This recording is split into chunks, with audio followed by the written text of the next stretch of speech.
Hey gang, Jose was sailing Reverie back on the project road today.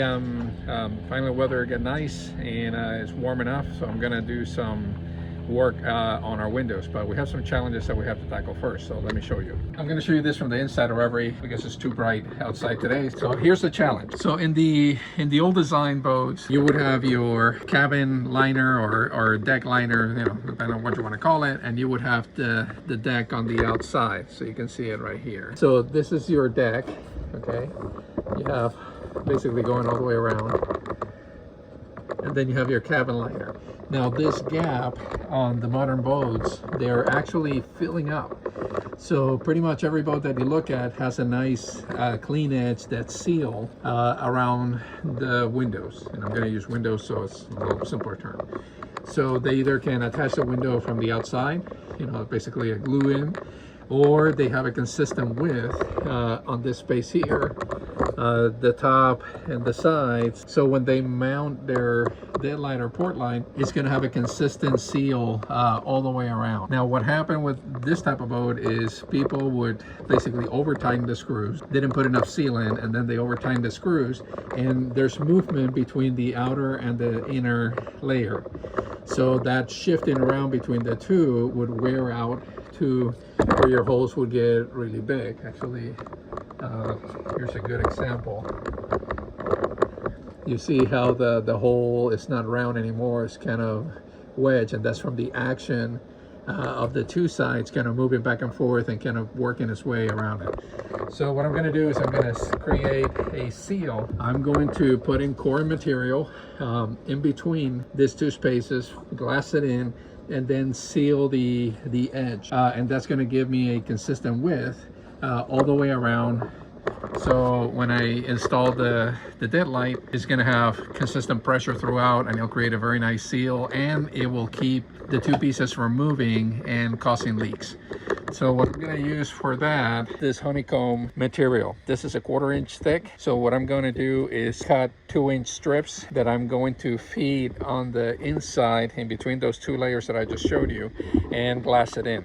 This material is really good for those vertical applications where there's not a compression driven action. So this will fill the space, it'll create a solid bond, and you can make this as thick as you want to. I mean, if you can sandwich it, basically put fiberglass, put a piece of chop in between, and basically glue another layer, and you can get a 1/2 inch thickness. But I only need 1/4 inch. Unfortunately, they only sell it on the 4x8, so I'm going to use the excess material to do some partitions in the anchor locker and some other small projects. But this is really cool, it's really light, and then the edge, basically fill it, and I'm going to push it a little bit further down than the edge, so when I put in, there's going to be epoxy filler going into these holes and into the edge, the two edges, the deck and the liner, and that's going to create a very nice seal for our windows. So that's the project. This thing here, if you're wondering, this is for areas where you have compression, so I'm going to use this material later to build platform for the windlass. But today's project, one thing at a time, is windows. First things first, and unfortunately, because we had the hurricane, this tape has been sitting covering this window for a very long time, so it's not going to come out easy. So we're going to have to use some acetone, a scraper, and a sanding pad to remove all of this tape and plastic, so we can get the hole ready to accept the new window. So let's get cleaning. Oh goodness, some of it is coming out easy. So I'm gonna work on the edges. You can see the damage from all the over tightening over time. So all of that I'm gonna have to address with thickened epoxy and epoxy fairing compound. So let's keep cleaning, and then I can drill and clean the holes and kind of get to the next phase of the project. Okay, so I removed the bulk of the tape, and you can see where there's still some glued little pieces, and there's glue residue. So what I'm doing is I'm spraying it with Goof Off Pro Strength, which has a adhesive and glue remover. Basically, I'm just spraying it in, letting it sit, and then I use a piece of blue paper towel to work it and remove it. And once I get most of it, I just use a medium sandpaper sponge block to really just finish taking any residue that's left and leaving a nice clean surface all around. So that's working really good. It's actually not taking a whole lot of time, so I'm gonna finish doing this cleanup. I'm also removing the old silicone sealant that was used and just sanding it down and removing as much as I can, so I get a nice clean edge where the epoxy filler and the core material will sit and adhere to the two sides of the deck and the deck liner. So let me finish cleaning up. Now we got the outside completely clean. We got all the tape off, the glue from the tape completely clean. So we have a nice smooth surface to work on. Next, I'm going to clean the inside, and then I'm going to drill bigger all of this holes, so then I can reseal them with epoxy fairing compound, or basically thicken epoxy. And I'll do that at the same time I'm putting in the core material, and then clamp all of this together to let it dry and fill the hole, so we have a nice clean surface both inside and out. And we should be ready to start mounting our windows. So let's get inside. Okay, so to clean the inner edges, there's no easy way of doing that. The only way to do it is to get a piece of board. This is a 1/4 inch thick, a piece of 80 grit sandpaper, and I'm literally pushing it down from the edge, trying to get down about 2 inches from the edge, and trying to clean that surface, that inner surface, all the way around. When I get done with the sanding, and I'm also running the vacuum so I'm not making a mess, I'm going to use the same piece of board with a rag soaked in some acetone, and I'll run it around to get that cleaned up. From there, I have to re-drill. You can see the 1,000,001 holes that were on this windows. When I put the coring in, that's going to give me a backing surface so I can refill all of these holes and make it solid again. And that's going to give me a fresh material to drill through for the new window. So let me finish cleaning this up. It's actually going pretty good. Thankfully, I'm probably going to jinx it, but I have to do this video, and we'll keep moving forward with this. All right, I got one side done. I'm using kind of a carbon bit on the Dremel. Basically go around and clean the edges of the hole. So every hole I had to remove a little bit of the gel coat around it, so when I plug them back up, it has a place to bond properly, and it creates a good bonding contact, chemical bond. But this side alone is 36 holes, and I have to go back out. I have to go now out on the outside and do another 36 holes on that side. All right, so next step in the process is to cut the coring material that I'm going to use to create a seal in between the deck and the deck liner. So I'm using the honeycomb coring material. This is a kind of for lack of a better description, it's kind of like a plastic, and it has mat on the one side, or chop on the one side. So these will take the epoxy resin. Basically on both sides you have the same. So you would butter this up with epoxy and then slide it in between the two layers and clamp it together, so and give it time to adhere and dry it up. So I already clear kind of the edges on the inside and out, sanded and clean. So now I'm going to cut it. Now I'm using the old frame as a reference. So this edge is on the inside of the hole, and this lip has to overlap the outside. So I'm using this piece of board, which is 1.5 inches wide, to serve as the measurement. So this is going to be, I could probably go a little wider if I wanted to, but I'm going to push this a little bit further into the gap, and then fill maybe a 1/4 inch of epoxy resin, thickened epoxy resin. So this will get encapsulated inside of the liner and the deck. What I'm doing here is measuring, because I want to make sure I'm plenty long, so there's coring material where I'm going to be putting the screws through, to make sure that I have a consistent width all the way across, and I don't have certain spots that get squeezed in. So I got my pieces cut. The only one I have left to do is this one, which is a little bit of an odd shape. This is what's going to basically provide the core support for the window. So there'll be plenty of material to put screws through on the right places for the new windows. So I'm going to finish cutting this off, get on the boat, start applying some resin to this. All right, so we got our core in. in, and we have it resting in, and we put clamps on it. So I have wax paper around. I have a couple of long boards for the top and bottom, and then smaller clamps on the sides. And I get everything clamped down, and I'm gonna just let it sit overnight to make sure that it adheres properly. And then I'm going to fill in the edge. I was trying to do it at the same time, and it's just too much of a mess to work with. So I'm gonna let this part dry. When this is dry, I'll come back and do the holes and the edges, let that dry, and then I'll be ready to mount a window. This window was 72 holes. We had to Dremel and clean and get and prep. So then we can go ahead and move to this face. I sanded in between, cleaned it with acetone, so hopefully everything will stick. We'll find out tomorrow. I couldn't come yesterday to do any work on Reverie, so we had a storm just this morning, and it just got everything soaked. So I'm in Reverie, kind of drying things out and removing the wad of paper and the clamps. Hey gang, Jose back on Reverie. I know it's been a couple of months. I've been dealing with my parents. My dad got ill, and unfortunately he passed away this March, so I haven't been able to work on Reverie as much as I like to. One good thing about this videos is my dad really enjoyed watching all this work that we were doing on Reverie, so he got a kick out of that. I'm happy that that brought him some joy, and I'm gonna keep doing them now that I'm slowly but surely having a little bit more time to get on and finish the projects that I had pending. So here is the latest. So you can see this thing has holes on the top, so those holes are going to be sitting on the open end of the opening here. What we do is we make some thickened epoxy and we fill it up.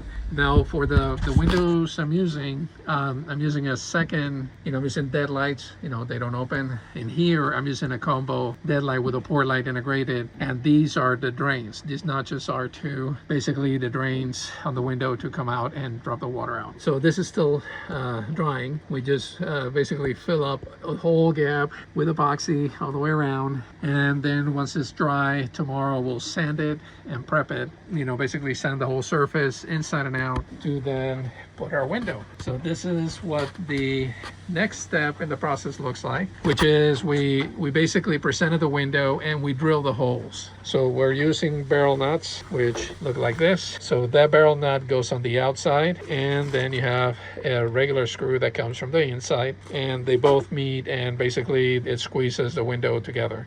On our setup, we went ahead and mounted the whole thing. The next step on this process, we got to tape it, the whole window and the cabin liner, so that way when we apply the silicone, marine silicone, which is what this window's called for, as a adhesive, it's going to be easier to clean and it won't mess up with the window. So we got our windows staged. So basically we set them in, we drill all the holes, put all the screws, and taped it. So now we're ready to put the silicone, which is what this window's called for, marine grade silicone. So the difference between regular silicone and marine grade silicone is that the regular silicone has acid. The marine version does not. So that's why this window is called for marine grade silicone. So what I was showing you is we went with a special port light. So now this port light has an integrated, this deadlight has an integrated port light. So now we have extra ventilation on the boat, which is fantastic because we wanted to get more ventilation. So we got two of those, one over the galley, which is kind of a mess now, and one over the nav station. And of course, here's our AHAB window. We figure out that we're missing some barrel nuts, so we needed 6 barrel nuts to finish. I went to look for the silicone. I realized that I had used it on something else about 6 months ago. So now I am back to I have to go get some more barrel nuts, and I have to get some marine grade silicone so we can finish things up. But that good news is this is the last of the big indoor projects. So the only thing I have left to do so we can get going is installing that little guy, and that is our windlass. So once we have the windlass installed, we are good to go. So I'll be back tomorrow with, hopefully if I can find them, the barrel nuts I need and the marine silicone so we can finish up this project. So we'll see you tomorrow. This is how they look from the outside. That was solid deadlight and deadlight with a port light. pretty cool. All right, we finished one side. What we're using this window's call for is marine grade silicone to seal, and we're using the white collar version. All right, gang, so we're back on Reverie. We finished our window project. Pretty excited about that. We are 100% done. It's nice to get those projects completed. So there's our windows, 100% done. Show you the inside here in a sec. And for good measure, I had some help today, so I worked on replacing our old mesh winches. They didn't have the self-tailing component, so that's this part here. So when you don't have this, basically what this does is when you have your line wrapped around and you have it locked in there, it basically helps you keep tension on the line. If you don't have the self-tailing component, then you have to keep holding the line out here while you're trying to maneuver the winch. These are single speed number 16 smooth bars, and I just went ahead and replaced both sides. I had to do a little drilling and tapping, but we got those completed. Pretty excited about getting some of these projects done. Next on the docket is probably the windlass, but I also have to rebed the stanchions, so I may take advantage that Danny's helping me and try to get that done tomorrow. As well as putting the sensor on the rudder for the Reverie autopilot. So I'll show you that in a little bit. Now, the winch project was actually turned out a little bit better than I expected. We had to use an impact driver to remove the screws that hold the base. Now, I had an old Lumar 16 on this side of the mast, so the holes matched perfectly. All I had to do was literally, work my way around, take the screws off, and put the new screws back in with the same base. No problem there. On this side, which is our halyard for the main, we only had a Lumar 8. So I had to take out the old one using the same impact driver. Show you what that looks like. So this is an impact driver. See, that has a big head. You basically put pressure on the head and then turn. And when you hit it with a hammer on this end, every time the screw bounces, it's gonna turn a little bit. And actually this thing works really well. It's a heavy piece of equipment, and working on this, kind of a horizontal, vertical surface, it gets tiring, especially when you have to work around the center post of the winch. But it actually worked out really good. We got all the screws out with this thing. Basically drill and tap new holes for the new winch on this side. We grease everything up, and everything is nice and tight, nice and shiny. Like it. Winch project completed. So this is the final product. We took that veneer panel that was on the liner here, if you remember from earlier in the video, and now we have nice clean windows.